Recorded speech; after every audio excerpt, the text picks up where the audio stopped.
Sir, you're charged with especially aggravated kidnapping. You're also charged with aggravated assault, and you're charged with theft of a firearm worth less than $2,500. You're talking about stuff that is not relevant. Hello and welcome to the Court of Public Opinion. I am the Recovery Addict, and boy do I have a case for you today. Why is the dog chewing on this guy? I think they have got the wrong guy there. Got the wrong guy, and the dog was biting him. He roughing him up quite a bit. There's a lawsuit. This is the next search on February 28, 2020, 7:44 p.m. How, does the FBI find people? And people is misspelled P-E-O-O-P-L-E. Did the defendant find out how the FBI finds people in this case? Oh, she found out. What more do you need to see?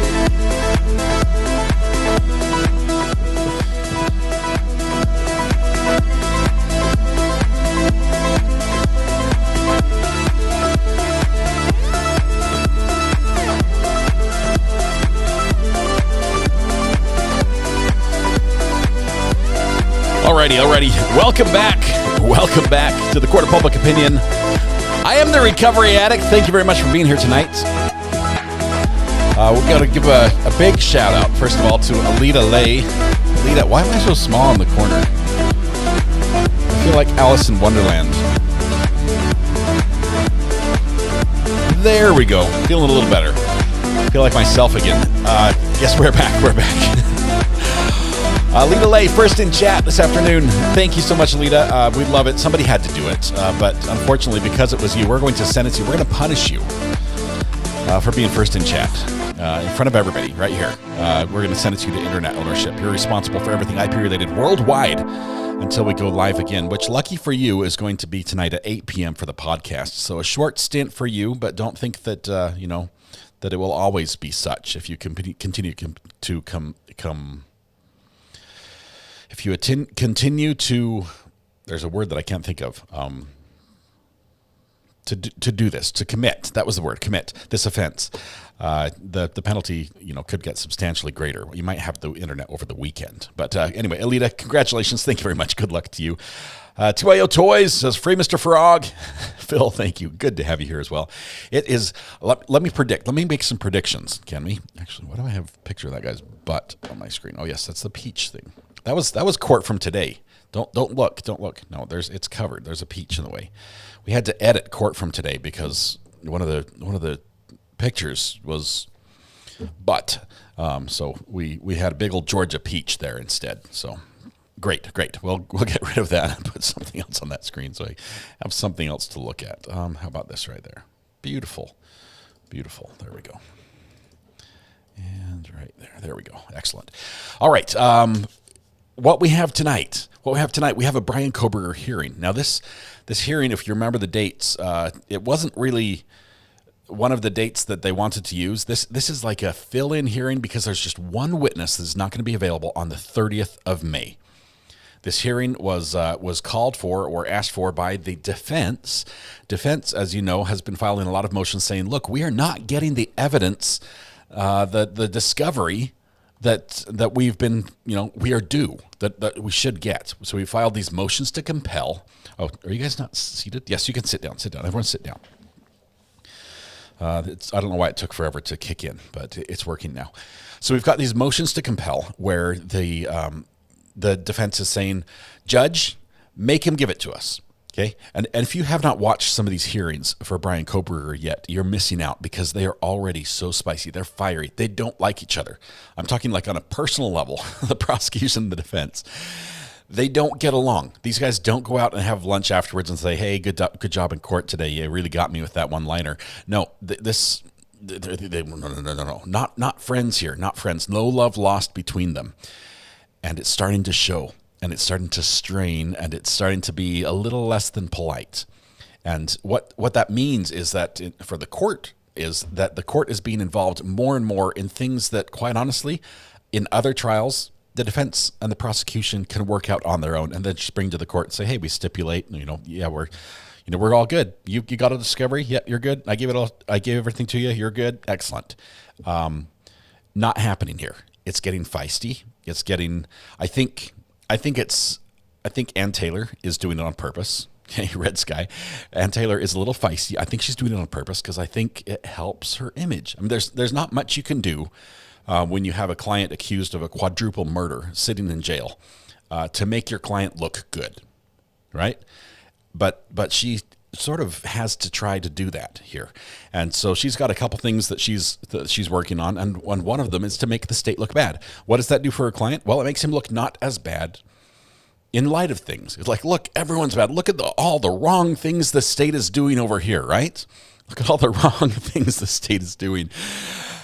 Oh, and maybe if you look over here enough, you won't look over here at my client, who was actually just out stargazing that night. It was a beautiful night. Went out, saw the moon, looked at the stars, ran around in the forest, did a little dance. I don't know what happened, but they have supposedly this hearing we have tonight.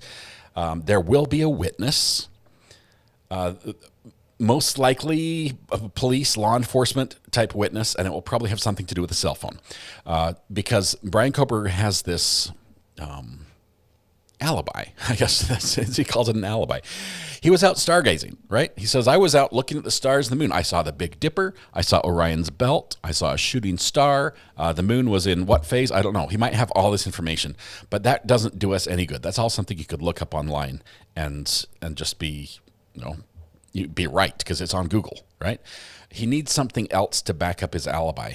And what would be more impactful than, say, I don't know, cell phone pings, location pings with timestamps that don't match up with what the police think happened over there in Moscow, Idaho. So they're requesting all the phone data to see if they can have stuff that will show that he was in fact where he said he was, which was out, driving around looking at the stars. That's what brings us here today.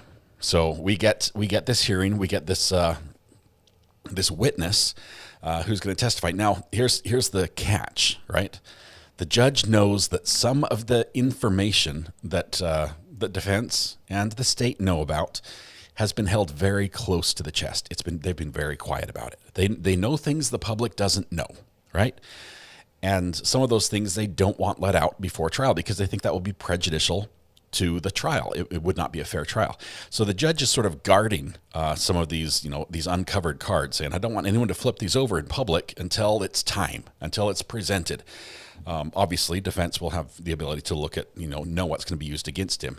But they don't want it out in public because it will, if the jury hears this, potential jurors, it's like they'll never forget this fact, whatever it is. And so they're keeping it down. They're keeping it quiet. We're still waiting for it to begin right now, so hold tight. I tell you this about the secret stuff, the gag order stuff, because if tonight's hearing goes into the realm of that gag order, guess what? We get the axe. The judge is going to kick us all out. He'll kick everyone out of the courtroom. He'll clear the courtroom, lock it down, and say, all right, now you can speak freely. And we won't hear a thing. And the record will just say, hearing held, stamp, done. And then there's, an order of some sort that comes from the judge. So we're hoping, we've got our fingers crossed, that the majority, if not all, the information that the witness is going to be talking about and the stuff that Ann Taylor brings up is going to be something that's outside that little protected circle, right? That's available. That's probably already related to things that are out in the public that are either in the affidavit or something like that. But that's what we have our fingers crossed for. So we're going to keep a close eye here because the judge gives us no warning, like zero warning when he goes live, and it just happens. So let me just double check and see where we are. So far, nothing. We might have a few minutes. It could happen as early as 5:30, but basically, I'm going to be sitting here watching the screen and clicking refresh on Judge John Judge's YouTube channel, which has 0 videos up. Why does it have 0 videos? Not because he doesn't produce any. No, because he deletes everything the moment it's done, or he at least makes it not visible publicly. So we have to catch it when it's live. Those are the rules of the of engagement, I guess you could say, for the media. He won't let anyone. There's no media cameras in the courtroom. There's not a gaggle of reporters with microphones that are watching what's happening from the second row or in the back of the court. The only feed we have available for the duration of this trial, get a Chrome refresher extension. That might be good. I'll search that up afterwards. Dale Mox, that's a great idea. Thank you very much. So I can just keep watching. Right now I have nothing else to do but just click with my right finger on the mouse pad and I'll be good. But the judge is controlled everything in this courtroom when it comes to media. He controls the access, he controls the camera, he controls the audio, he controls when it's on and when it's off.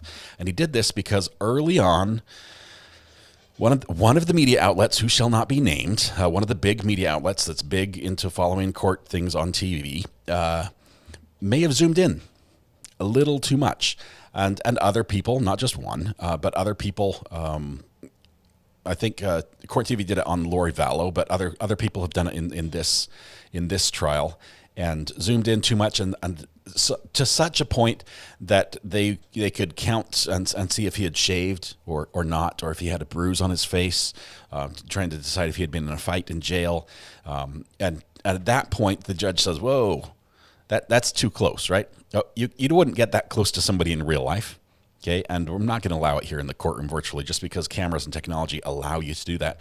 And so he basically said, no zooming in. And eventually he made a ruling saying, look, I'm going to control this and I'm not allowed to zoom in on his picture. Like literally the court order is I cannot zoom in. I can't make the zoom picture bigger. All it does is make the pixels bigger, right? It doesn't let you see anything better than anyone else. But the court order is I cannot zoom in on Bryan Kohberger. We just have to take it the way it's given to us because the judge wants to control it. I think it's an overreach a little bit. I think that's one bridge too far, I guess. But we'll play by the court rules because that's how we play. So, all right, let's see what we have today. Because he's the guy, yes. Because he's the guy. He is the guy. Judge is the guy. The judge is the king of the courtroom. But we're excited. We're glad we do have access. It could have been worse. The judge could have just said, it's too much of a distraction and to the process.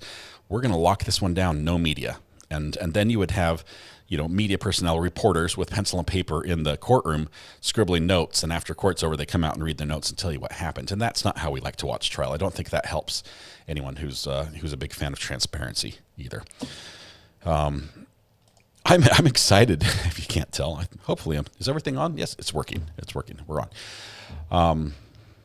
I'm excited about today. We're hopeful. Just a couple minutes, we should have a feed now. One thing about Judge John Judge, he's very much like he's like an attorney, very good at what he does, right? A great judge.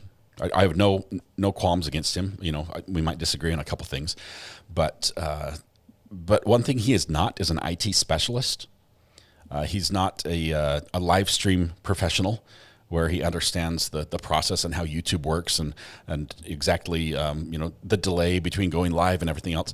He sits down at the bench. He says, "Go live the moment my butt hits chair," or something similar to that. He probably said it more eloquently, and he starts talking. Well, it takes time for connections to form and the live to go, and so we always in every proceeding miss the first half of a sentence. Even the quickest I can be, we miss the first little bit, just depending on how soon they clicked the go live button. I'm not going to fight with him over this one because, quite honestly, he's put up with a lot of fight with the media already, literally with media making appearances in court about this. And I just don't think it's worth saying, look, Judge, you're doing it wrong. So we are about to go to Judge John Judge with our fingers crossed, hoping we get an open hearing for this motion to compel, really, tonight. And I don't know how long it's going to last. We do have a podcast tonight that's scheduled for 8 o'clock. We might push it if it goes long, but that'll be here on the same channel here. Let's see. Come on, RA. We're testing you tonight. How many words before you get it? Oh, where's the test? I've been missing everything. It hasn't started yet. Hasn't started. As soon as it starts, we'll bring it to you live. I've got the audio's on, everything's set. So we'll have audio, and then shortly thereafter we'll have the video, just just have to digitally connect the cables, and we'll be ready to go. Thanks for joining me tonight. I'm loving this. This is a case that we followed for quite a while. We followed Bryan Kohberger when he was first arrested back in PA, I believe it was, and flown across the country. And we were able to find the plane mid-flight and follow him the rest of the hop as he went there. And it was intriguing. And we followed many of the videos and the material that was leaked out early on in the case. Since there's been a gag order, there's really been a stop to the flow of that information, and we've been limited to what is the official court record, which is what happens in court. The judge made that clear. That's not what media has already talked about. It's what happens in court.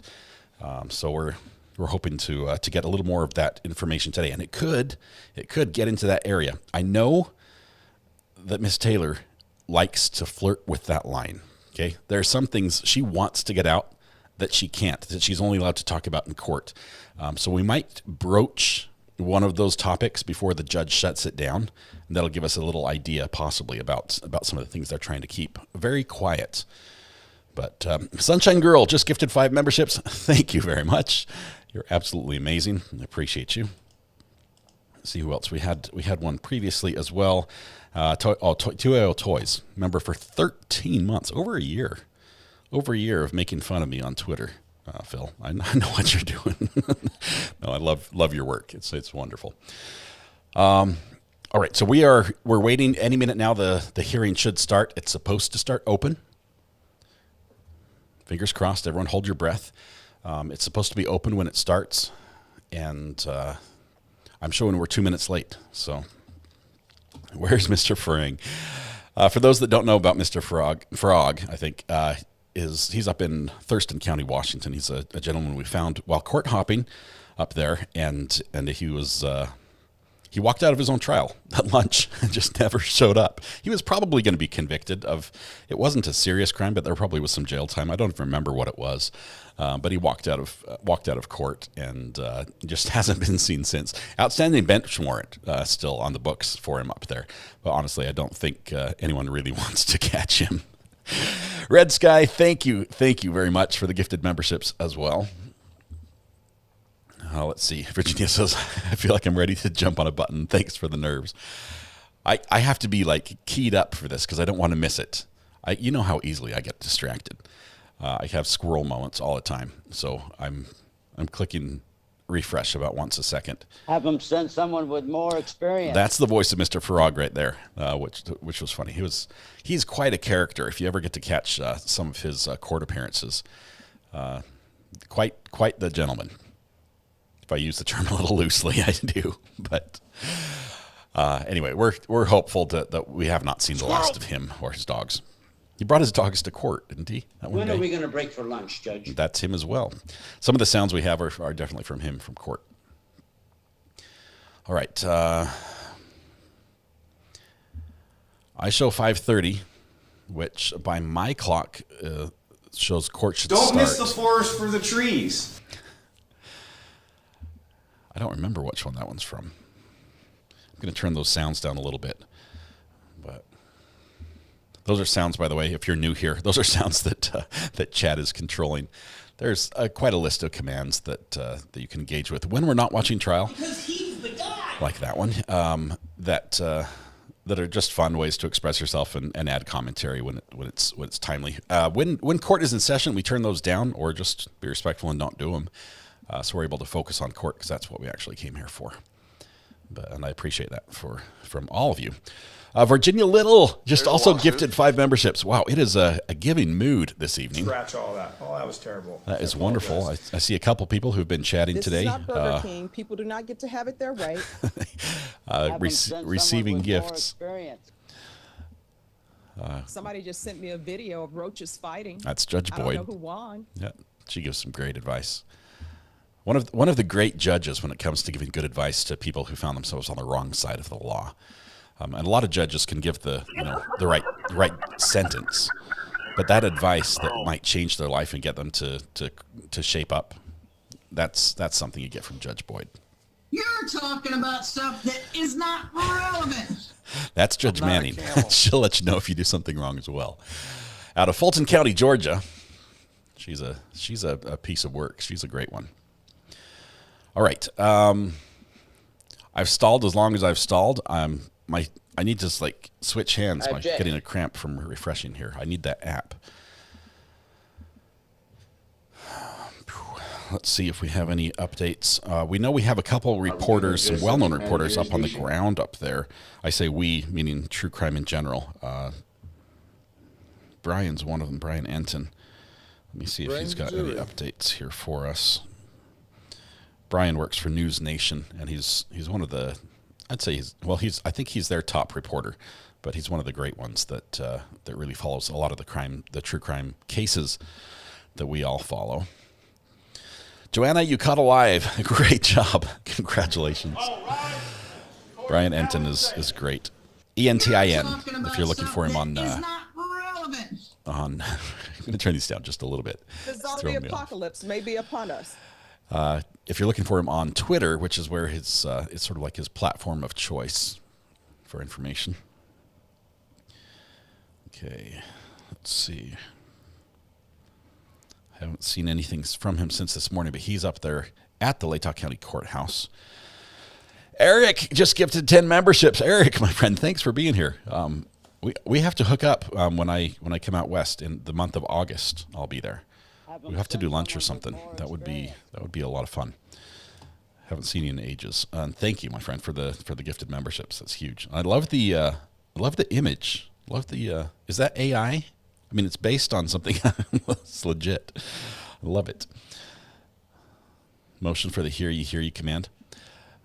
We'll get the command here eventually. I think day 12 of the Karen Reed trial had probably the best hear ye intro from a bailiff that was calling a court to order. It didn't quite have the gusto we've heard from, let's see, who was Apple River. No, not Apple River.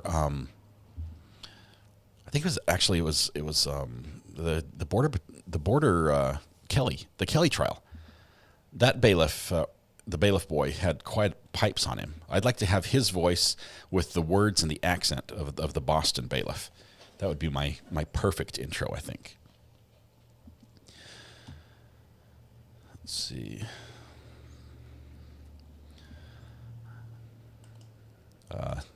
Nurglerot, Eric, you're getting lots of thanks from people who are now green. Thanks to you.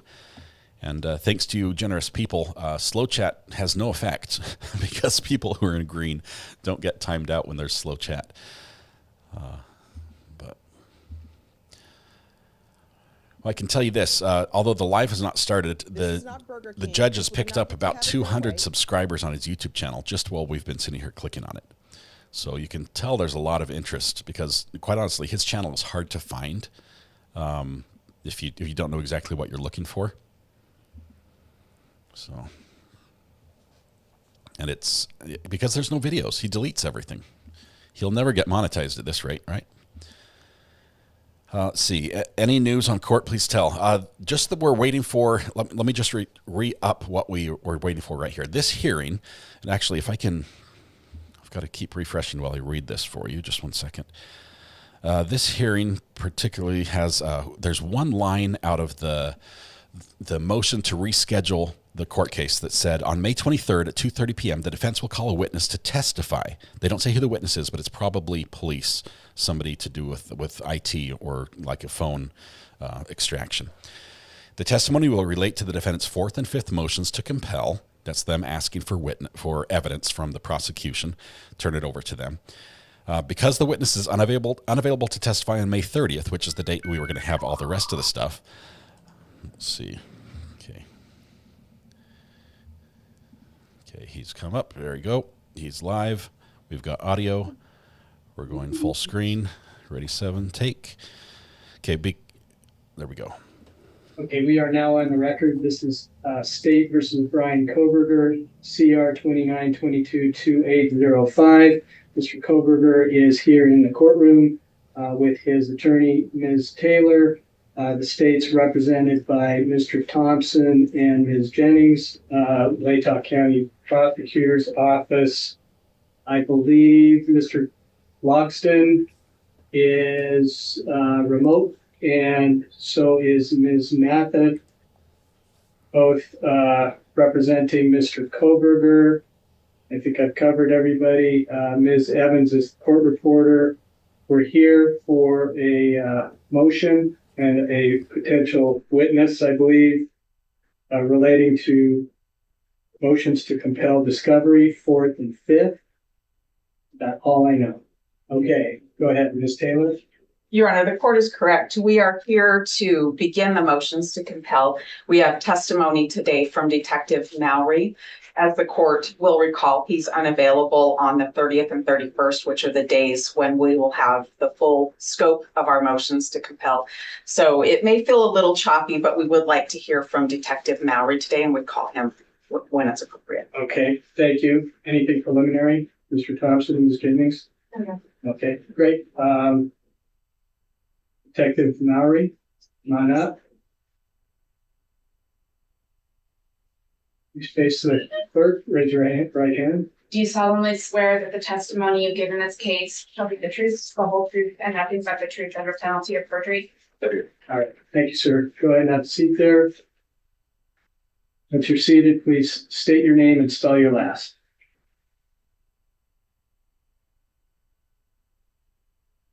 My name is Lawrence Maury, Mowey. All right, thank you, sir. Ms. Taylor? Thank you. Will you tell us how you're employed? I'm employed with the Moscow Police Department. What is your role there? I am a detective. How long have you worked for Moscow Police Department? I've worked for Moscow for over 5 years. Have you been a detective that entire time? I have. And prior to that, did you have law enforcement experience? I do. How many years total? We have on 14. Detective Maury, did you take part in the investigation into the homicides on King Road? Yes. And what was your role? A lot of different things. How to answer that. Well, I can ask you about a couple of roles, maybe. Sure. Do you do any work with cell phones and cell towers? I have taken training for cell phone analysis. Was that one of the roles that you played in this investigation? Yes. All right. And the other area that I'd like to talk to you about is the collection of videotape evidence or surveillance evidence from around the community. What was your role in that? So we gathered a lot of data, a lot of USBs, hard drives that came in. At one point, all of that was given to me so that I could copy it over to a server so that we had it stored and backed up. Did you inventory it at that time as you got it in, I guess? Don't have to say inventory. I used the evidence technician to help me book them individually at the time. So the USB had the name of it on it. I would label the folder, what it was, and that came from it. Did you have any role in verifying the content of the surveillance? No. I'm going to have a few questions about that, but I want to talk a little bit more about your role with cell phones and cell towers. So let's start there, okay? What training do you have for that role? So some time ago, I went through what they say PATC training, which is cellular analysis, and I've also taken classes with CASCOs. The cellular analysis, is that particular to the device itself, the cell phone device? No. That is particular to towers? To the towers and the providers themselves. When did you take that training?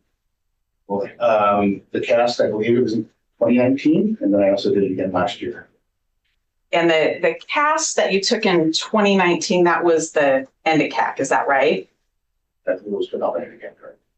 And the CAST that you took last year was October of 2023, is that correct? Yes. And that was the actual CAST training? They were both done by actual CAST members. I'm not sure if one was sponsored by the other, but they were both owned by FBI CAST members.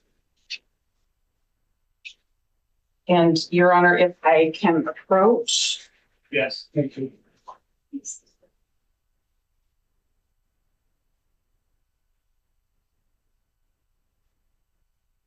Detective Maury, I'm putting in front of you what's labeled as Defendant's Exhibit O, and those are 2 certificates for training. Is that correct? Yes. All right. The one that's from 2019, what did that cover? That covered the use of the CastBiz software. And what did the one in 2023 cover? The second. Your Honor, I move for admission of Defendant's O. The objection? No objection. Okay, those are exhibit, oh, no objection. Thank you.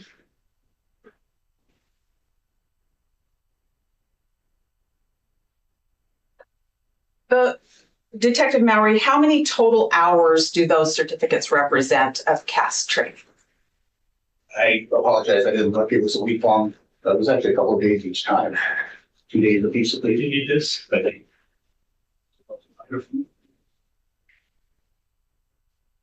Can everybody hear all right? so 2019 shows 24 hours. 2023 says 16 hours. Thank you, Detective. Thank you. Detective, you've written some reports in this case, is that correct? Yes. I want to talk about 2 particular reports right now. One is from May the 5th of 2023. Do you recall that report, or should I bring a copy of that to you? It'd be helpful to add a copy. I can definitely do that.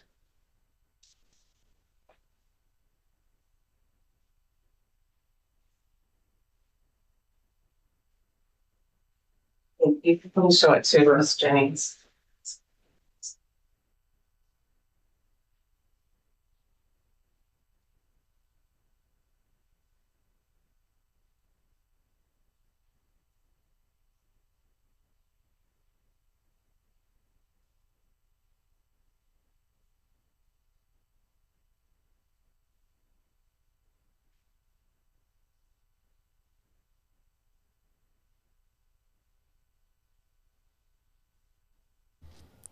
Nobody's talking right now. He's reading his report. We have a jury next door. Okay. Just so you know, that's all about it. Detective Maury, does that appear to be your report from May 5th of 2023? Yes. And Your Honor would move for admission of Defendant's P? That's P. P, like Paul? All right. Any objection? Okay, thank you. Yeah. Exhibit P is admitted. No objection. Thank you, Your Honor. Detective Maury, I do not have a police report for the other one that I want to talk about today.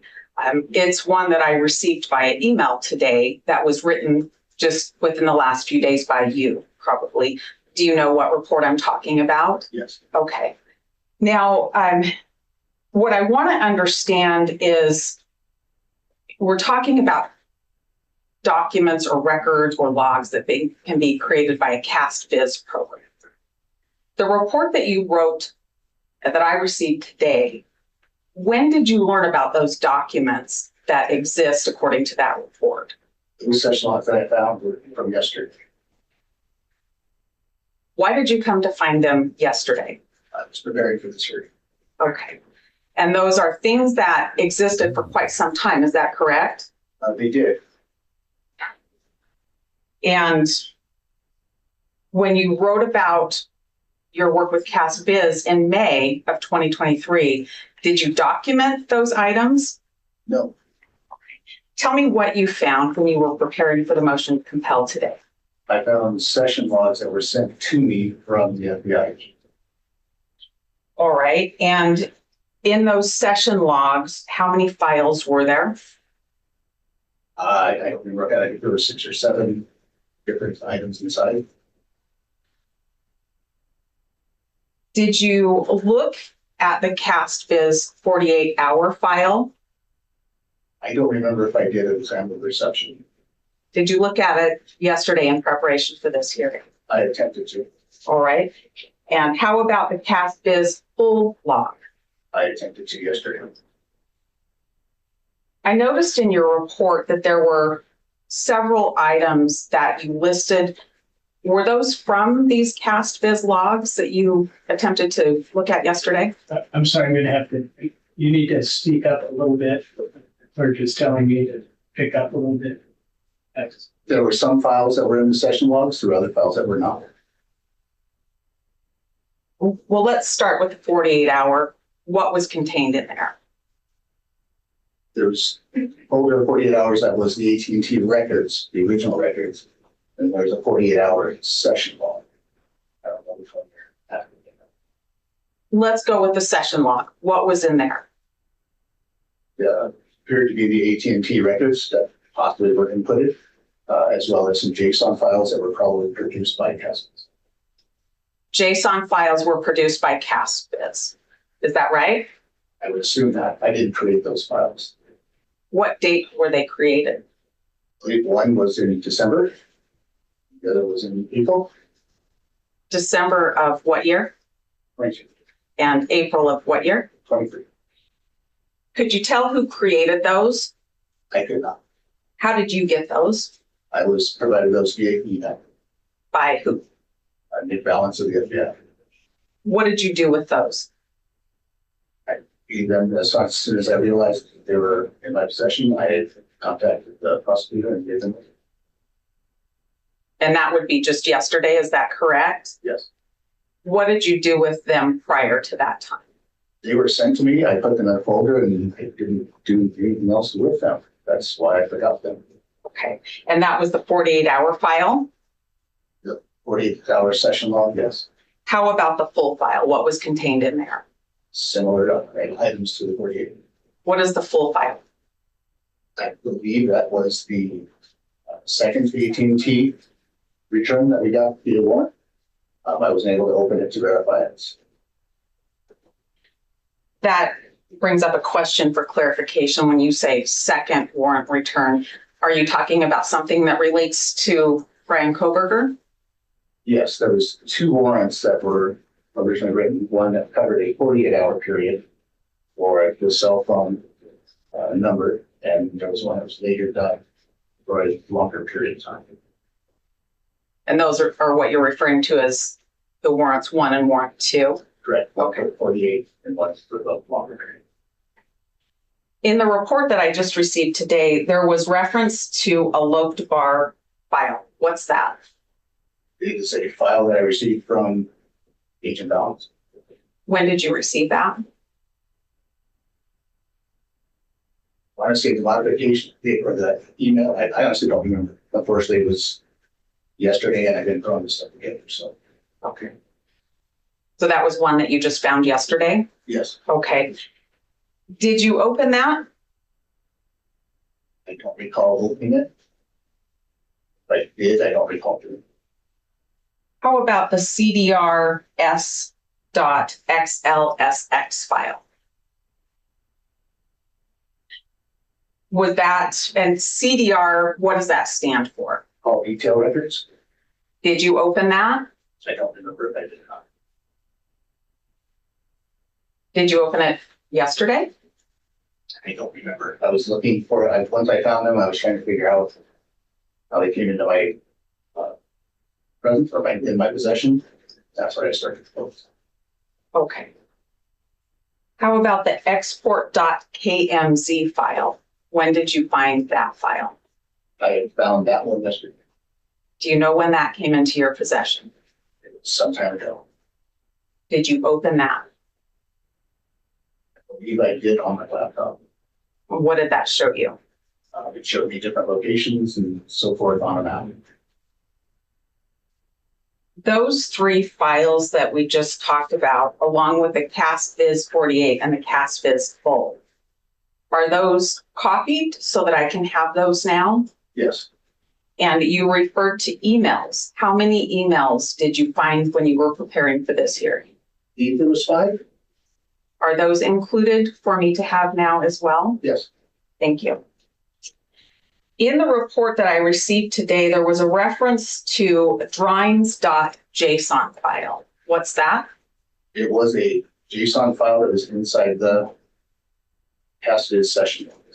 What does that depict?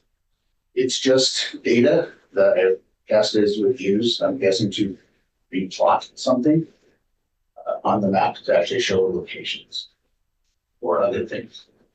Did you do anything with that file when you found it yesterday? I did open that file, yes. Okay. What did that show you when you opened it? There were references to 2 locations inside. When you open it, does it just say here's 2 references, or what does it show you when you open it? It's different code, but there is some plain language or plain English, plain text inside of that code that show 2 addresses. Did you use that file? Well, let me ask this first. That file that contains code, do you use that with the CAST Viz program? I attempted to load the session file in its entirety and received errors, so I was not able to. That's why I went into the JSON file to see if there was something I could see reference. Is that file usable? I'm sure it is somewhat. What is the restriction for you? I don't know what restriction it is. I don't know what to do with that file outside of, if I could possibly bring it into the CAST is. I tried to pull it in as a combined session log, which is what I was trained to do. So I didn't get that. I didn't pull that file. Is that file available on a Discovery drive for me? Provided to the prosecutor today. Thank you. In the report that I just got today, there's a reference to another CAST Viz session and some screenshots.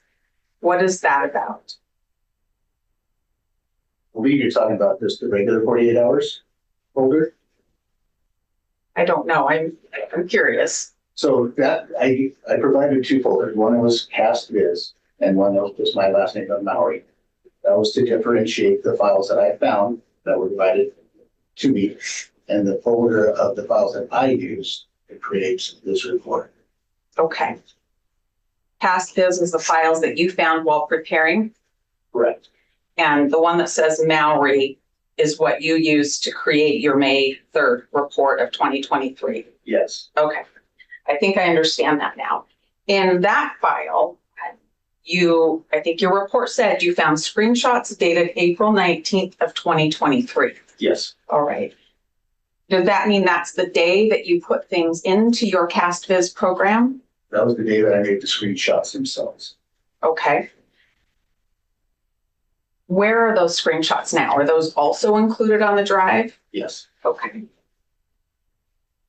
And then your report dated 5/3 says that you were asked to examine the record. So I'm a little confused if you had something that you took screenshots of on 4/19, but on 5/3 you were asked to examine the record. What were you doing on 4/19 or before to get those screenshots?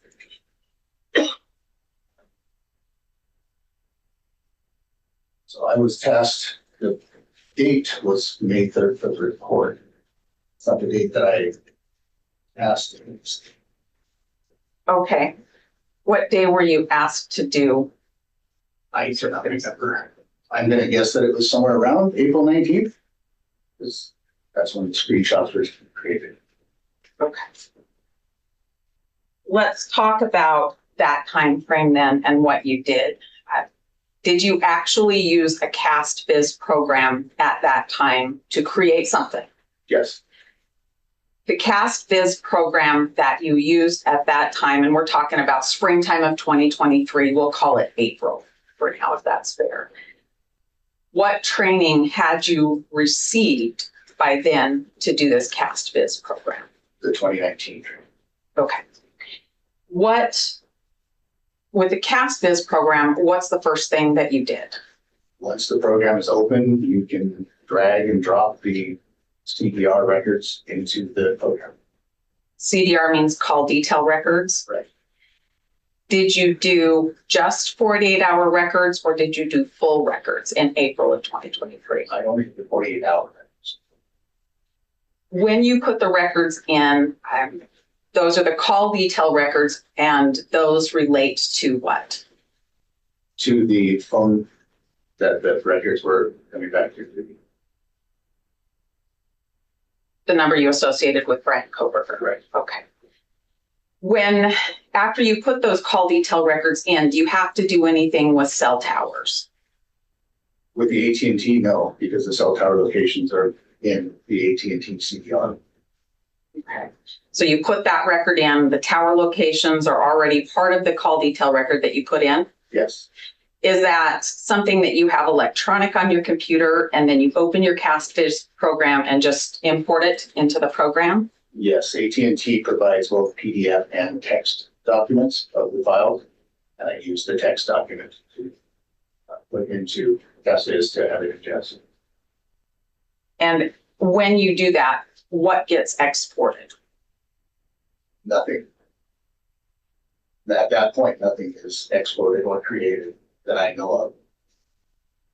Can you export the session that you're working on? You can export a session log, yes. Did you do that? No.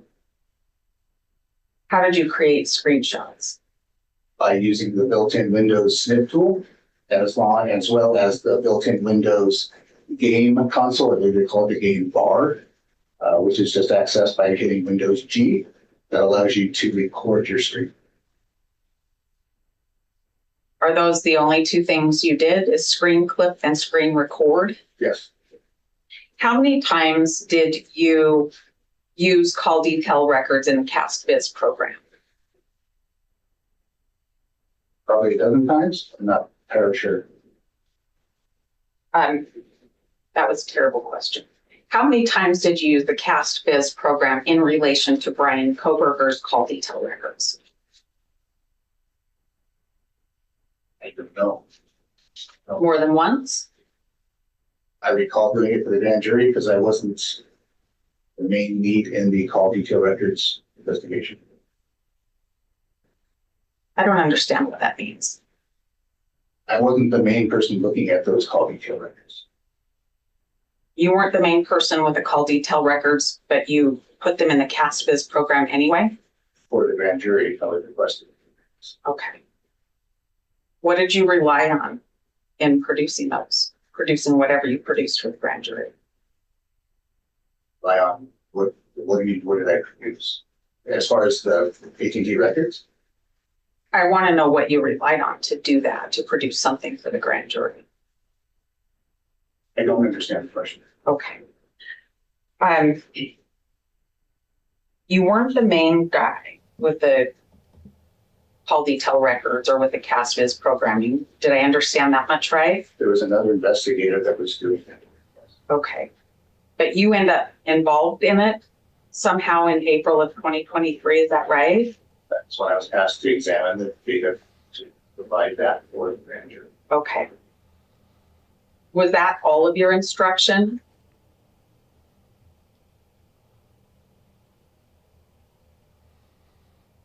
What do you mean by that? Well, you're asked by somebody else who's actually doing this part of the investigation in the case to produce something for the grand jury to use. And I'm curious about what you relied on, to get to that point. I want to know all the records you relied on, all of the emails, all of the conversations you relied on to produce this thing that you're not the expert for. So I wrote the affidavit for the AT&T records, received the AT&T records. Those records were also given to another investigator who was the main investigator doing the CPR records. Prosecution then asked me to provide or create some type of visualization of the call detail records and examine the call detail records for the 4 hours in question. That. Just to be really sure, when you talked about writing the 2 warrants for AT&T, we're talking about 2 warrants that relate to Bryan Kohberger. There were a lot of other warrants. Is that right? Correct. Okay. Yes. I just want to be really clear on that. You've taken the CAST training. Is that right? Yes. And you know there's a way to save your session. Is that correct? Yes.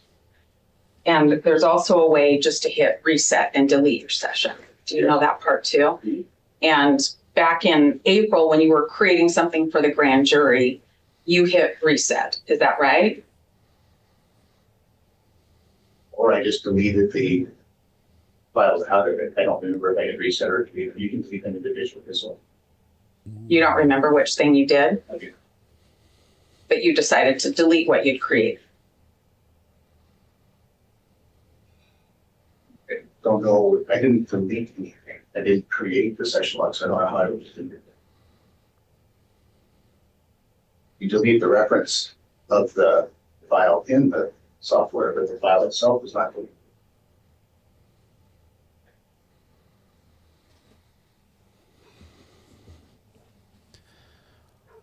I want to make sure I understand. The record, the AT&T record still exists. You didn't delete that. Correct. But the session, when you put that in to the CastViz program, and it does its thing with the call detail records, which includes tower references, you either deleted that session or you chose to reset. Did I understand that right? Didn't create a session log. I don't know how I would delete it. I just removed the reference to the file, the main file, from the software at some point. I don't know when I did that. You don't know when you did that? No, you can close the software without hitting reset or delete. And then it would just stay there. I deleted that. And you can also export your session if you get interrupted and you want to come back and work on it, right? Yes. Okay. Did you do that? No. You left it up and running at some point and then did something that didn't save it. Is that right? The session log was never created. Did not create a session log. The CDR records I was dealing with is relatively small. There's no need to do that because I can ingest the files right back into CastViz in a short amount of time. I can explain this when they've got a break.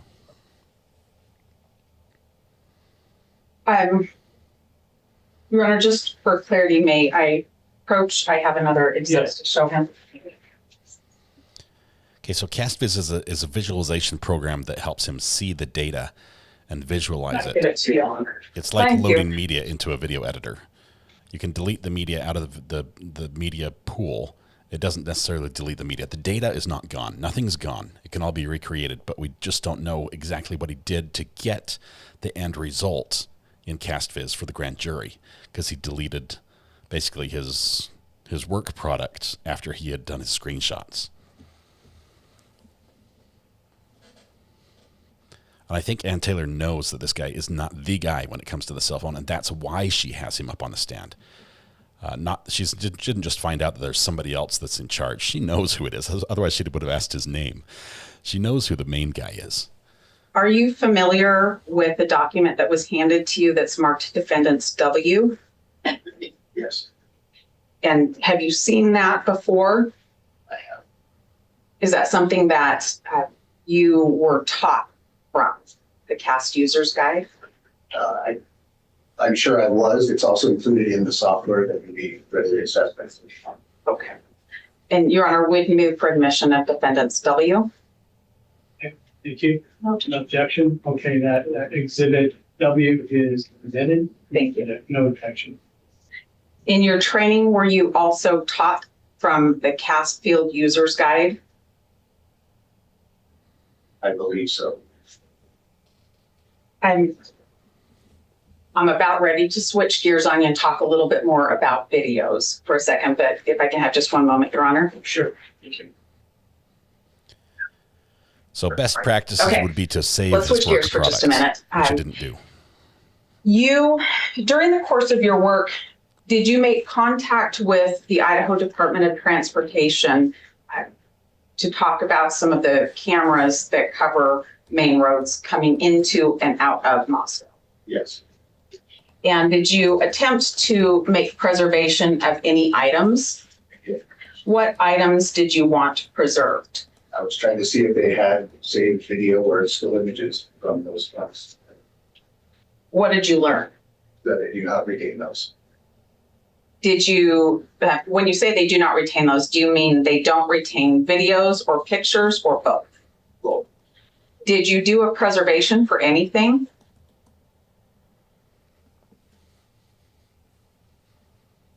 Not recall sending actually a preservation letter out. Okay. Your Honor, if I can have another exhibit provided. Yes, thank you. So he never asked for them to preserve the records because they told him they didn't have records. He should have sent the request, then they'd have a formal response. So she's going to try to make this be something big. This could have been exculpatory, but you didn't get it. That's what she's getting at here.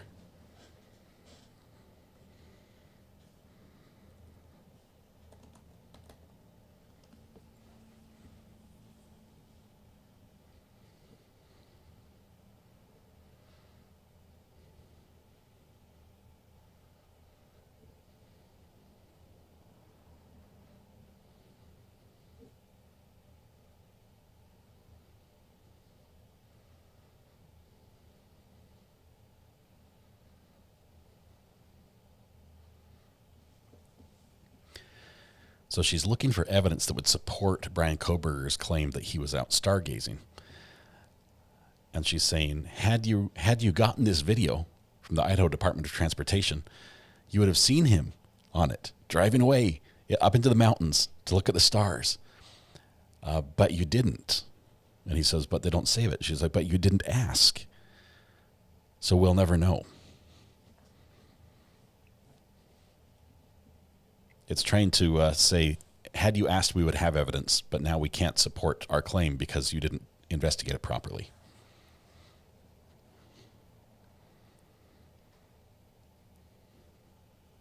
It's a little bit silly. It's a little silly, but it's all she's got right now. What do you recognize that exhibit? So these are emails that I was trying to find some kind of contact information for windy.com. A website that does weather-related information, as well as has some links to images from cameras that are covering the highway. And did you learn that you could have some still shots preserved? I did. Did you have some still shots preserved? I did not. Okay. That's Your Honor would move for admission of defendant's PP. Windy.com has screenshots he could have saved. Sorry, PP? Double P, yes. Didn't ask for them. Okay. Exhibit PP is exhibit or admitted, no objection.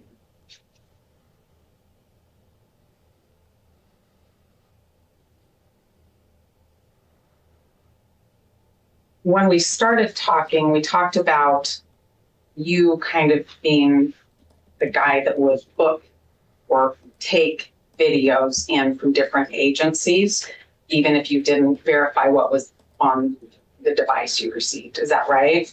Yes. And do you, I have a specific one a couple of them I want to ask you about. One is from Red Star Coffee Shop. Do you recall receiving that video? I do not. Okay. And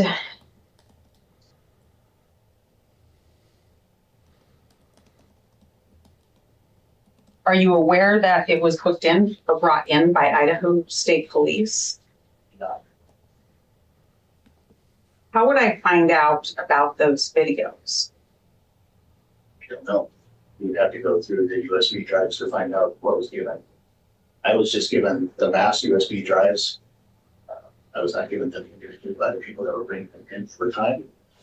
Given to them after it had been handed off to other investigators and other assistants that were helping bring copies. Is there somebody else I should ask about specific ones to track where they went? I don't know. I don't have that information. Okay. She's actually looking for the all info. Right, give me just a minute, Your Honor. Sure. That's why she asks, is there somebody else I should ask? She wants that info. Thank you, Detective Maury. I don't have any other questions for now, but hold on, the prosecutor might. Thank you, Ms. Taylor. Thanks, Mr. Thompson. Ms. Jennings. Okay, Ms. Jennings? Maury, I want to go back and talk a little bit about this CastBiz program. Can you explain to me generally what is CastBiz?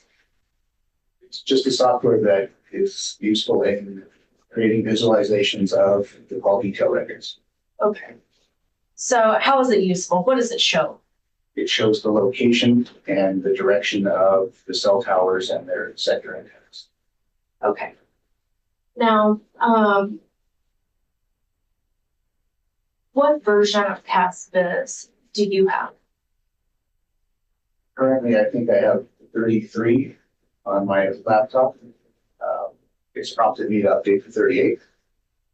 But at the time, I believe I had 30 installed. So walk me through. You start up the software program. Yes. And then what do you do? Drag the text file from the CDRs into the system. It ingests the files and then produces a display of that data. Okay. And is that what you did on the 19th? Yes. Okay. And then what did you do with that visual that was displayed? Those visuals, I created screenshots, created the screen capture of the video. CastBiz also allows a timeline playing view that you can record separate the Windows built-in software. I can save those. Other than uploading the CDRs, did you change any of the settings on CastBiz? The only thing that I would have done was gone in and changed the, made sure that the time was correct because they were coming in at the TC, coordinated time. I want to make sure that those were representative of the local time. All right, so you just changed it to Pacific? Correct. Any other changes? No. Okay. So you were talking about how it does not automatically save. It does not. Okay. And you chose not to save. No. And in the exhibit that was provided, the actual text says that if you need to save a session file. Okay. And can you tell me why didn't you save these settings? I was creating the visualization exhibits. That's what I was doing with that. Any reason to save the settings? No. Could this be recreated or redone in the same fashion? Yes, I can, again, open the software, drag the CDRs back in, and in a very short time it is generated. And it would give you the same information? Yes. Is that why you didn't save it? Yes.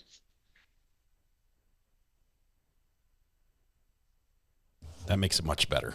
I want to switch over to the other session files that you found.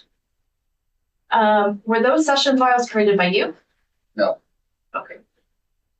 And did you ever use those? No. And have you now turned those over, provided those? Yes. Okay. Now I want to switch gears over to what we were discussing as windy.com. What is that? What is Windy? It's a website that is available for weather and such. Okay. And why is that relevant in this case? We were directed by, I think it was Captain Corporal Payne that told me that we should look into windy.com. And why is that? Just to see if they retained video from the cameras themselves. Okay, so windy.com has cameras? They have screenshots. They basically capture the ITD cameras and put them on their website. Those images are routinely purged from their site for the administration of that. Okay. And can you explain to me, when are those, you talked about them being purged from their site? What's that schedule? From going on their website yesterday, it's a public website, so I was able to go back to it. I don't remember exactly. I believe that within 24 hours, it's hourly. Within a week, it's daily. Within 12 months, it's monthly. And then after that, I believe it's, I was seeing probably like 3 months or so.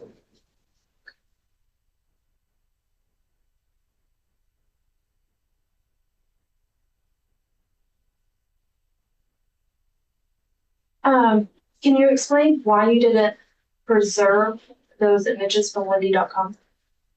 When it was discussed with other investigators, we wrote the volume gotten, I believe it was one image per day. Time frame wasn't where we were interested in, so we didn't capture that one. So there is no evidentiary value. None that we did. Okay. And have you since gone back and found some screenshots? Yes. It's what's available on the publicly available website. Anyone can go to wendy.com and grab screenshots there. And you've now done that? I have. Anything of evidentiary value? No. Have those been turned over anyway? Yes. I just have 1 second. Sure. I don't have any further questions. Thank you. Need me back? Yes, just a bit. You were just speaking with the prosecutor about the images from Wendy.com. And I thought you didn't preserve anything or go back and look at anything during your investigation. Did I misunderstand that? So yesterday when I was directed by the prosecutor. Okay, so yesterday the prosecutor said, go look for these things. Yes. But before that, you and other investigators decided not to. Did I get that right? With the information that we were given, we were told that there would be a screenshot for the day, if I remember right, the parameters of. We did not grab those because they were not in the. Didn't see that they would be relevant. Okay. But you didn't look back then. You waited until yesterday. Is that right? No, we looked back then. I couldn't tell you what time. Most of the photos that were taken for the daily screenshot or the daily screenshots were daytime, middle of the day kind of thing. So we didn't grab those at the time. Okay, but you did look at the time and made a decision at the time. Do I understand that now? Yes. Okay. Back to the cast viz for a couple of questions for you. When you were doing the work back in April of 2023, did you see maps on the screen with the work that you were doing? Yes. And you also made a video of that. I want to show you a map and see if it's what I think it is.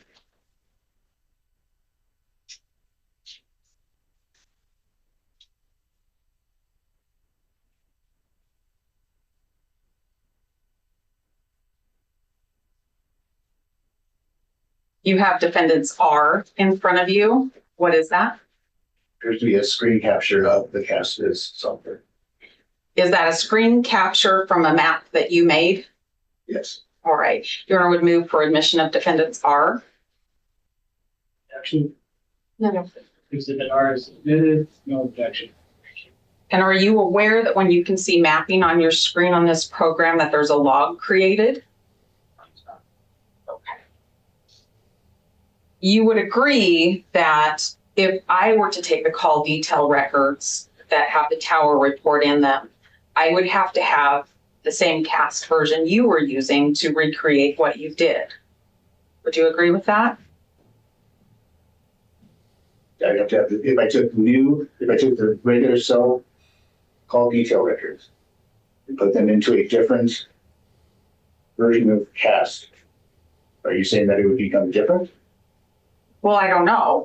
That's a good question. Let me try to be more clear about the one I was asking, and then I like yours. We might talk about your question as well. My question is, and the prosecutor suggested that your work be recreated. And so it didn't matter that you hadn't saved your session.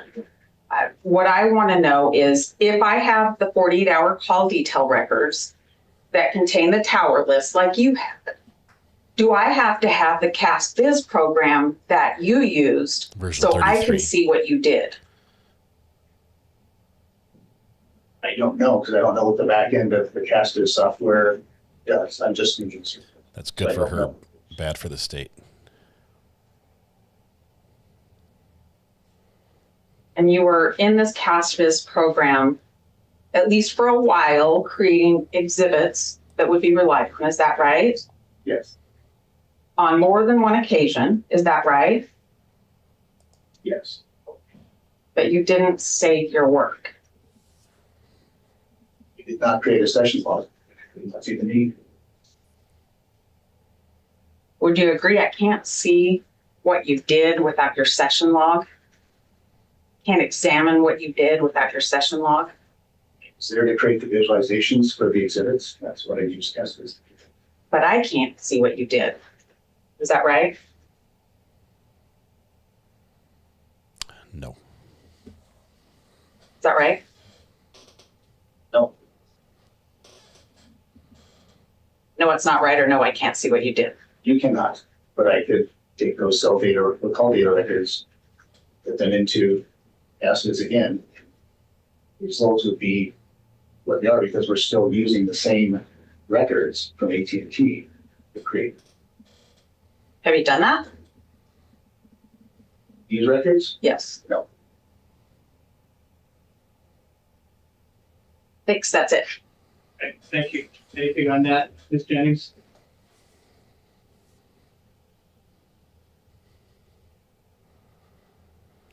The version might be an issue. Version 33 to version 38 if they have upgraded since they were originally created. It's a long time to not update. Correct. We go, why did you pull the CDRs into Castas? Why did I do that in April? Because I was asked by you to do it for the tender. Okay. Is that the only reason you did it? Yes. Is that the only time you did it? Yes. Okay. That I remember. I mean, Yeah. Follow up on that question? Nope, thank you. Okay, great. Can this witness be excused? Yes, please. Any objection? Okay, great. Thank you. Appreciate it. Now comes the spicy argument. Yes. This is all polite in the eyes of in front of the witness. But now's when the teeth come out. All right, you are excused, but you can stay if you like. Okay. Next witness. Your Honor, the rest of the witnesses will be present and ready to go on the 30th, to the very best of my knowledge. This was the only witness we needed to accommodate with today's hearing. So thank you for that. Okay, thank you. So we're done for today? We're done for today, Your Honor. Wow. Okay, Ms. Jennings? Spice. Agreed? Agreed. Okay. Spice is on hold. Yes, what are you, hold on. So we have 1 week before the rest of the witnesses. Yes, thank you. Thank you, Beth. So I have a whole bunch of documents that is not clear whether I should sign the sealing or not, because there's no stipulation and there's no hearing, but we're all here together. So can we just go through this and clear it up? Sure. Yes? Sure. Sure? Okay. So the first one I have is motion to temporarily seal supplemental response to defendant's fourth and response to fifth motions to compel and motion to limit scope of testimony. We want all these to be no's. And I have not signed that because there was no stipulation or agreed. Your Honor, I apologize. I thought we had agreed those have the detailed exhibits attached to them, and I thought we'd stipulated that those detailed exhibits could be sealed. Okay, well, the addition on that was limited scope of testimony, so I wasn't sure if that was included in our earlier agreement. Your Honor, that's the state's motion. I know we responded to that, and we did not seal our response to that. So, okay. State is asking for sealing on that. Do you object? Are we on the same page? You know what I'm talking about? Okay. Just want to know if I should sign this or not.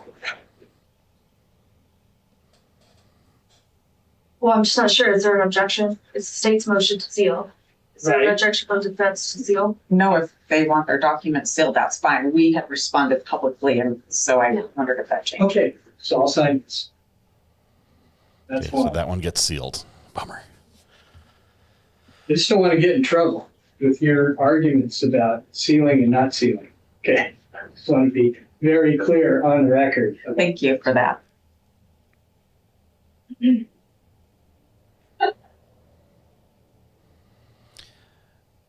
That was like letting something pass into Plus law is filing up with the clerk. without your signature. Okay, next one is also the state's, well, this is the one that's sealed.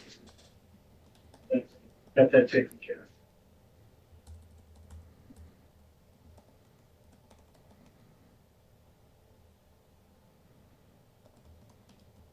Got another one from the state, a motion to temporarily seal exhibits one of state's second supplemental response, etc. Any objection? No, Your Honor. Okay, thank you. These titles are getting along, I have to say. Fine. Clear.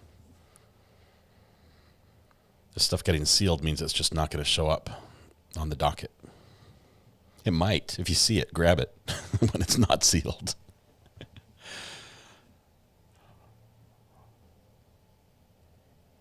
I think that's exhibit one.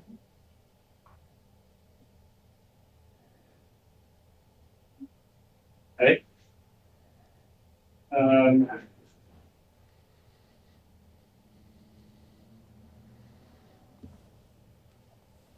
This is the same. I think that's it. Anything else we need to talk about before we're done? Nothing from us. Okay. Well, thank you all. We're adjourned. Appreciate it. And with that, we wrap up the hearing. Let me explain a little bit about what happened. The battle is still to come over this. So they're done. They're frozen there. The battle's still to come. We brought this witness in. This was what was his name? Mallory, Detective Maury. Because he's not available on the 30th. The 30th we'll have more witnesses talking about more issues, possibly even the same issues, but different issues as well, about things that the defense wants from the state that they say we don't have. The state is responsible for turning over all in discovery any exculpatory evidence, anything that might say, a ping from the cell phone that says, oh, he was actually up in Washington or Idaho or wherever he was at a time that might show that he was not guilty of this. So if they have any information that has that, they have to turn it over. It doesn't mean they have to turn everything over, and they don't. They don't turn everything over. They have to turn over everything they're going to use against you and anything that could be exculpatory. There is, I don't know who's calling me, but if it's a prank call, so help me. Hello? Hello? Hello? Hello? Hi, good evening. My name is Troy Spencer, and I'm calling from the Sunset Excursion. How are you today? I'm okay. Hello? Hello? Hello? Hello, I can hear you now. Sorry. Oh, he hung up. Dang it. Troy from the Sunset Excursion. I know he's not calling from the excursion. He's calling from someplace in India. But anyway, let's go back to the trial, what we're talking about here. I love taking prank calls or scam calls. So we've got the witness on the stand. Ann Taylor knows he is not the guy. He's not the expert on this. But she finds in the records, in the police report, somewhere dug down deep, his name and the fact that he produced something. And that's something you can pick at. That's something you can pick out because you don't have the professional, the guy who's the most training, the guy whose job it is to do that. You've got somebody else involved. Why would you want to pick at that? Because he might make a mistake. He might do something not quite right because that's not what he does every day. And guess what? She dug and she found something. She found that he prepared these visualizations of the cell call data reports, which is going to be like the cell towers with the antennas and little pie charts that show that it was, we've seen these in many different trials. He prepared that using the CastViz system, and he made his screenshots, and he used his little game record feature on Windows to record what he was doing on his screen. He printed it out. He deleted everything. He cleared everything out of the program and shut it off. And she's saying, but now we can't see how you got that. You've got your end product, but we can't see what went into it to make that product. Is it a problem? Yes and no, because the witness says, I can just recreate it. I can just bring it back in. It's like if I shoot a couple things on my camera, right? A couple of videos. Okay, I shoot video of my kid doing a flip on the tramp and not dying. I shoot that video. I can drag that into my video editor, and I can make a little short video out of it, and then I can show you the short. And then if you're watching the short, you're like, but wait, clearly that's edited. You've cut like 3 parts out of there. Where's the rest? I'm like, well, I didn't need that. I only needed these parts. I can recreate it for you, but I deleted the file from my video editor. Okay, it's the raw data still exists from AT&T. That's not gone, but it's a question of Mel. It's a question of showing your work so that the defense can look at it and critique to make sure that the end product was something that's trustworthy because the process that got you there was correct. So he deleted the raw data. Probably a rookie mistake. The issue that comes up, the little sticking point, is they were using version 33 of CastViz. And he blurts out, I use version 33. It keeps telling me to prompt to refresh to version 38. Okay, from a tech standpoint, tech refresh, okay, fixing something, updates, patches. These are things that are supposed to be done regularly. Why? Because there are problems. There are problems with the code. And when the manufacturer or the vendor that produces it finds a problem, says, hey, we need you to patch this so that you're up to the latest version, so that you're free from potential, it might be open. It might have a backdoor security issue that they're patching, so that it properly visualizes certain forms of data that there might be a bug in the code, and we fix that. You want to update your software to the latest version that's supported by not the betas, that's the tests. We want to up to the latest version so that you are in compliance, so that everything is good, okay? So that you can trust the product, saying, I'm using the latest, the best software that the top dogs at CastViz have produced, and it's ready to go. They were using version 33, and it was prompting them to use version 38. Now, I don't know how long CastViz has been around. I can tell you that, say, for instance, on my video editor, I'm using DaVinci Resolve version 19. Okay, I'm on Final Cut. I think we're on 12 something last I checked. There's software that's been around for a while, and it changes over time. And the way it changes, the way it works with files, the type of files it can work with, do change. There's some ways that it represents, for instance, different frame rates that can support now that it didn't before, that will change the end product depending on what I put into it. So if they have updated to version 38 and no longer have 33, it's not a big deal. It's not a big deal because the data is still the data. Okay, you can still probably get the same thing, but it's something that she's allowed to pick at and say, look, we've given you our alibi and we would have had evidence to support it, but for the investigators who screwed up, who did not save their work so that we could show it. We think they did it wrong, Your Honor. How do we know they did it wrong? Well, we don't, but we know they should have saved it and they didn't. That's proof they did one thing wrong. What if they did another thing wrong? So they're going to try to use that to bolster an alibi, which right now I think they have probably this much evidence to support, and that's the stargazing alibi that he wasn't there. I was looking at the moon and the stars. So she uses that. She also attacks the video collection. She specifically talked about a video that came from the Red Star Coffee Shop, a video that was turned into the Idaho State Police, and now she's saying, where's that video? She's found somewhere a record of a video being turned in that doesn't match up on the record of where the videos are. Okay, we've got a missing video. Does it have a smoking gun on it? 99.99999% chance, no. 99.999% chance it's just the video from that time period when everybody in the area was like, holy cow, something terrible happened in our area. Maybe my video camera had it. I'll dump everything from that night and turn it over to the cops. And guess what? There might be nothing on it. A stray cat walks through the screen. That's all that's on it. Okay, that's it. But it's missing.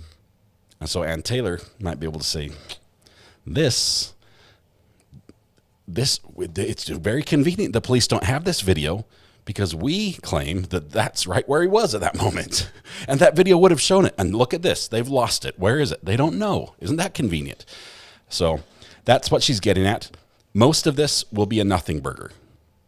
But she's going to put a lot of these together and make a big sandwich of nothing burger and try to feed it to the judge and say, look how we're being treated. We're not getting the data we're supposed to. This is there's potentially exculpatory evidence out there that is just waiting, that we've been waiting for and asking because we know that he's innocent and this will prove it, but the state is not turning it over. That hearing is going to happen on the 30th. It's going to be juicy. It's going to be fun. It might, let me look at my notes here. On the 30th, let me see what the judge said about sealing that hearing. Let's see, the motion to compel. That's the 30th at 1:30 Idaho time. Open to the public. It is the hearing regarding the IGG. The judge may open the hearing may close the hearing or open it during the hearing. So that's one we'll have to sit on the fence. It'll be like this one as well. There was a chance that this witness might get into, or she might ask about things that the judge doesn't want out in public, and both sides don't want out in public. And so they'll close it if that's the case. So we'll watch for that because that discussion is going to be quite juicy. Let's see, what else? What other tidbits did we get out of here? Locations. We heard about Agent Balance, right, from the FBI, who was involved with the Chad Daybell trial. So it looks like we get to see some of his work and possibly see him on the stand as well. A lot of detail about the CastViz system, about the JSON files, the exports. Let's see, we've got the Idaho Department of Transportation cameras. They don't save data. The Idaho Department of Transportation, the state cameras that we pay so much money in tax, well, not we, but if you're in Idaho, you pay so much money in tax dollars to support, they don't save anything. It's literally just for traffic report as of right now, because nothing is saved. That's too bad. I think that's a waste of a resource because really storage of data like that, it can be bulky, but it's very small at the same time, and the cost is very low with potentially a pretty high value on the turnaround. Let's see. They talk about windy.com, which is funny because that's like paragliders would use that. Anyone who's interested in the outdoors, recreationally will use that app to find out just what the weather is. And it can show you quite detailed down like on ground level what the weather is at a very small scale. But they also have a feature on there where they import video from, say, like the Idaho Department of Transportation, and a million other cameras, publicly available cameras, and they'll save it. And within the last 24 hours, you might be able to go back and look hourly and see how the weather changed over the last hour as a storm was moving through, or as the winds were kicking up, or as the sun was going down. And those screenshots would be traffic on the road, set location, set time, looking at something, and it might capture, say, Bryan Kohberger's vehicle headed one direction or another at a specific time. Windy saves those, but as time goes on, they clear out a chunk and save a smaller and smaller portion of those files. So after a year, they might have one video from that day.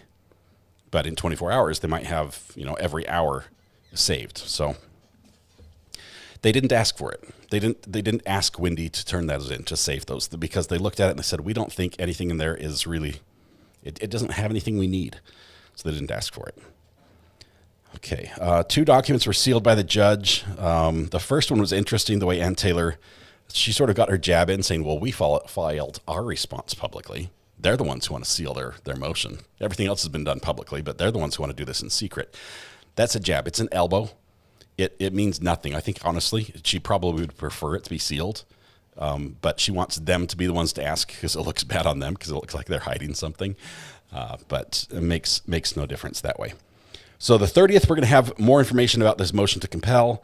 Honestly, the things that came up today, the things that the state hadn't turned over, the state didn't know they had. She just found out about it this week. Okay, this isn't, the state just found out about it this week. This isn't something that's a smoking gun and this will throw the whole case off. She's going to get copies. It's all going to be turned over. This wasn't the state's fault. It was maybe the investigator's fault, but they didn't know they had it. It was just buried in the details. But she's going to try to make a big stink out of it, especially on the 30th. What's coming up, though, is the venue hearing, and that's the one that's going to be really, really interesting. We already know the outcome, even though they haven't said it. The outcome is this court is not going to take place in Latah County. They can't. The jury pool is polluted. We found that out through the telephone surveys they did. We heard the testimony a couple of weeks ago about that. Jury pool is polluted to the point where we cannot seat a jury, or it would be very expensive and time consuming to do so. So this trial is going to be moved. We just need to know where to. And I am betting that it's going to be in Boise, that it's going to Ada County. and it's going to be moving there. It's a bigger courtroom. It's going to accommodate the media a lot better than it does here. It's going to accommodate the people who want to watch it. It's not burdensome distance-wise. It's not too bad for the people, either the victims or the families or local community members who want to follow the trial and be there in person. We just need that process to play out, and we're going to hear the arguments. Let's see. The venue arguments are... Venue hearing is June 27th. It's going to be a full day for the venue hearing, and that's going to be juicy. All right, I love it. I'm glad this one was open. I was worried that it was not going to be, but we got to cover this. I thank you all for joining me. It's a blast. I love covering this trial, mostly because I like the tech side of it. I agree. I like watching all the tech testimony come in. It makes sense to me. It's my happy place. Oh, road trip. Okay, so right now it's 6:45. Tonight at 8 p.m., that means an hour and 50 minutes. On this channel, we have the Not Relevant podcast, where Thomas and myself will be on. We'll be talking a little bit about court and a lot about other things that aren't related. It's a fun time to rewind or unwind from the week as we finish out Friday Eve, which is today. So before the weekend starts, please join us for the Not Relevant podcast. We've actually got a portal opened up that will take you here as soon as this one ends. I wasn't sure when it was going to happen, so it's open. We're a little bit early, but you can join us over and chat for a little while. We've got a few people over there already having some fun. Tonight, when you go home, please hug the people you love. Smile at someone. Make their day just a little bit better. And please stay safe till we go live again in an hour and 14 minutes for the Not Relevant podcast. It's going to be wonderful. Thank you, guys. Thanks for joining me for this. We'll see you. Bye.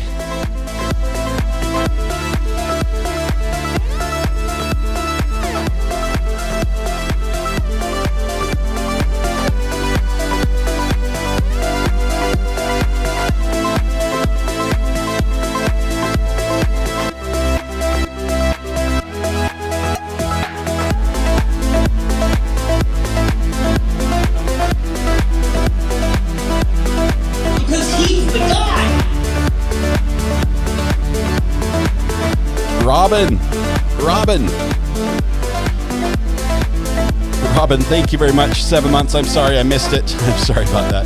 Unholy Saint, 12 months. Has been an awesome year. Thank you very much. Thanks for the huge 10 gifted members. Robin Knoll as well. Thank you very much. 6 months. Virginia Little, 5 months. Red Sky, 5. Sunshine Girl, 5. And Tayo Choice, 13. There, I got everybody. So sorry. We'll see you guys.